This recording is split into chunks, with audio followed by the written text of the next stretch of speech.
नमस्कार, आप देख रहे हैं बुलंद आवाज पूजा सिंह के साथ।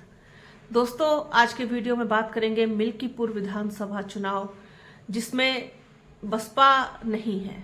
बसपा नहीं लड़ रही है ये चुनाव। लेकिन बड़ा दिलचस्प है कि यहाँ पर चंद्रशेखर आज़ाद की एंट्री है।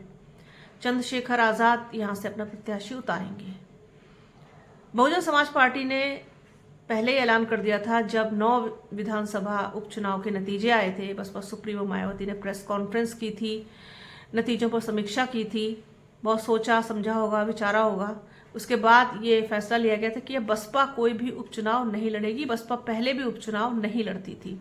वो तो अब चूंकि परफॉर्मेंस उस तरीके से नहीं आ रहा है बसपा का पिछले कई चुनावों से, तो मे बी ये चेंज किया होगा कि इस बार उपचुनाव लड़के देखते, शायद नतीजे हमारे फेवर में आए। फेवर में ना आए तो हम बेहतर स्थिति में हो, वोट शेयर बढ़े, वोट परसेंटेज बढ़े, लेकिन ऐसा कुछ हुआ नहीं। तो ये घोषणा कर दी गई कि बसपा कोई भी उपचुनाव अब नहीं लड़ेगी।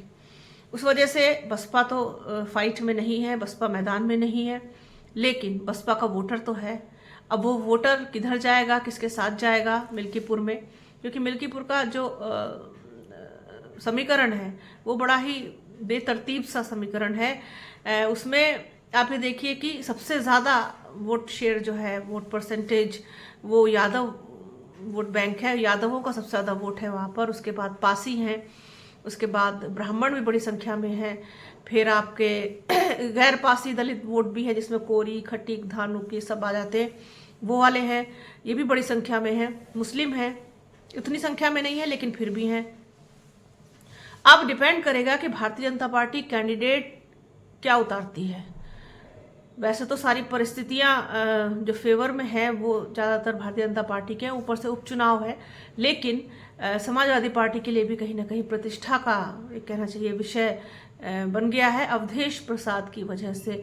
अब चूंकि अवधेश प्रसाद 2024 लोकसभा जीत गए फैजाबाद से, बिल्कुल चढ़ी हुई कहना चाहिए कि जो एक हॉट टॉपिक था राम मंदिर, उसके बावजूद वहाँ भारतीय जनता पार्टी नकार दी गई। ये कहीं ना कहीं बहुत हौसले बुलंद कर देने वाली चीज़ थी समाजवादी पार्टी के लिए।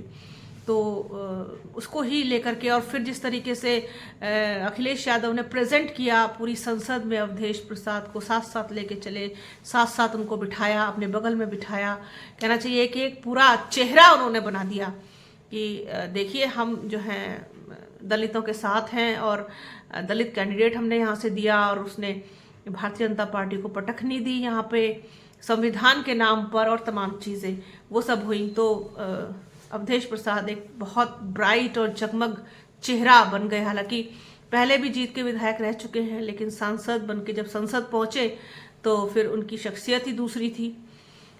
तो ये है पूरा मामला एक तो इसलिए प्रतिष्ठा का सवाल भी है समाजवादी पार्टी के लिए कि मिल्कीपुर अगर हारें तो कम से कम बहुत इज्जत के साथ हारें, बहुत बुरी तरीके से ना हारें, ये चीज़ है। हालांकि जोर तो सभी लगा रहे हैं, आपका भारतीय जनता पार्टी, समाजवादी पार्टी, फिर चंद्रशेखर की आज़ाद समाज पार्टी, वो भी अपना कैंडिडेट उतारेगी। उस पर भी बहुत कुछ डिपेंड करेगा कि किस बिरादरी से वो कैंडिडेट लेके आते हैं, कोरी समाज से या पासी समाज से या किस से।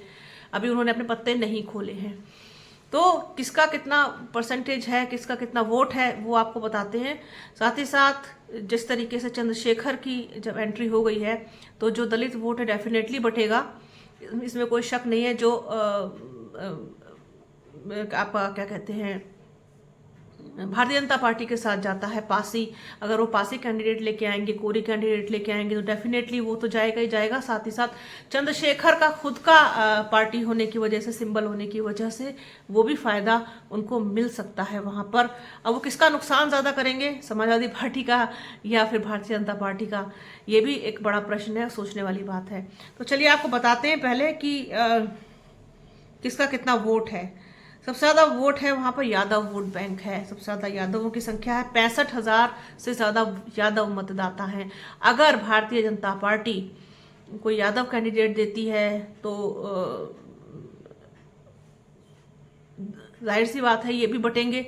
इसके अलावा समाजवादी पार्टी को मुझे नहीं लगता कि बहुत शिद्दत से यादव वोट करता है।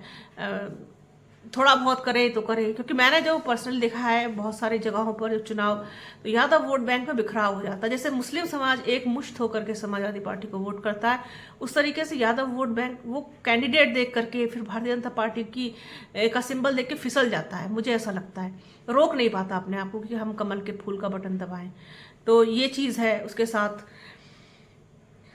पासी है, यहाँ पर 60,000 के करीब पासी वोट बैंक है, और ब्राह्मण भी 50,000 है, मुस्लिम 35,000 है, और ठाकुर आपके 25,000 है, गैर पासी दलित जो है वो 50,000 है। तो गैर पासी दलित जो है 50,000 प्लस पासी 60,000 और 65,000 यादव हैं आपके, और मुस्लिम 35,000 है। तो मेरे ख्याल से ये इतना जो है किसी की भी जीत हार के लिए काफ़ी महत्वपूर्ण के साथ साथ काफ़ी भी है, ये इतना बहुत है।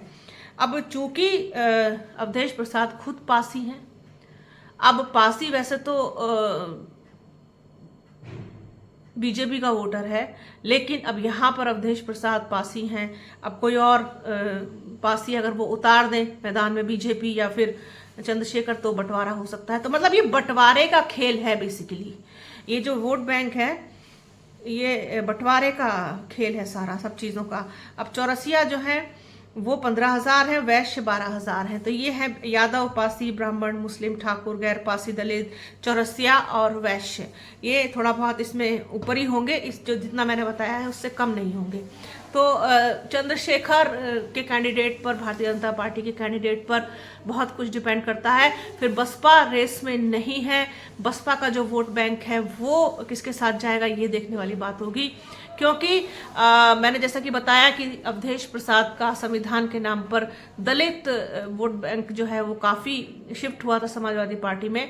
अब इस चुनाव में किसके साथ रहेगा ये अभी कुछ कहा नहीं जा सकता, तय नहीं किया जा सकता, क्योंकि अभी ना तो बीजेपी ने और ना ही चंद्रशेखर ने अपना कैंडिडेट उतारा है। अब वो आ जाए मैदान में तब पता चलेगा कि कौन किसके साथ जाता हुआ दिखाई दे रहा है। वैसे मैं तो कुछ इसमें सटीक मानती नहीं हूँ कि कौन किसके साथ जाएगा। एंड मोमेंट पे जा करके वो बटन जो है वो दब जाता है। अब दब जाता है तो दब जाता है, कुछ कह नहीं सकते। लेकिन चूंकि बात तो करनी है समीकरण के आधार पर, पार्टी के हिसाब से, कैंडिडेट के हिसाब से हमारा काम जो है वो आकलन करने का है। प्रेडिक्शन हम नहीं कर सकते। प्रेडिक्शन इसलिए नहीं कर सकते क्योंकि राजनीति असंभावनाओं का खेल है, ये मैं हमेशा मानती हूँ। तो ये था मिल्कीपुर का समीकरण। इसमें आगे क्या अपडेट होगी, बीजेपी कौन सा कैंडिडेट लेके आती है, आज़ाद समाज पार्टी कौन सा कैंडिडेट लेके आती है, तो उस पर भी बात करेंगे, चर्चा करेंगे। तो बने रहिए हमारे चैनल के साथ। हमारे चैनल को लाइक कीजिए, शेयर कीजिए, सब्सक्राइब कीजिए, बेल आइकन घंटी जैसी आकृति ज़रूर दबाइएगा, जिससे कि आने वाले वीडियो का नोटिफिकेशन आपको मिल सके। वीडियो को प्लीज़ पूरा देखिएगा, ज़्यादा से ज़्यादा शेयर कीजिएगा। अपना और अपनों का बहुत ख्याल रखिए। जल्द मिलूंगी आपसे एक नए वीडियो में, एक नए मुद्दे के साथ, एक नई चर्चा में। तब तक के लिए जय हिंद।